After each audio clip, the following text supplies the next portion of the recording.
6 News Sports.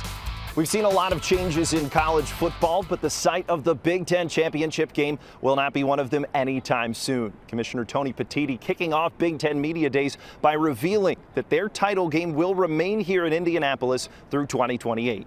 The Big Ten will explore alternate locations in the future for their championship, especially with the addition of the 4 West Coast teams in UCLA, USC, Washington, and Oregon.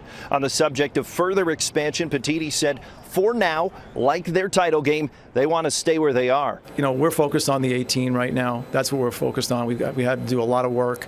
You know, a lot of work had been done to integrate USC, UCLA. We started that work over immediately when we added Oregon and Washington. So I think we're really comfortable where we are. We've got to get this conference right, and that's what our focus is.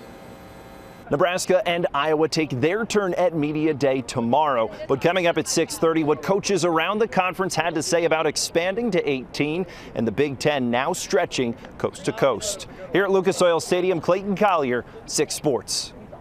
All right.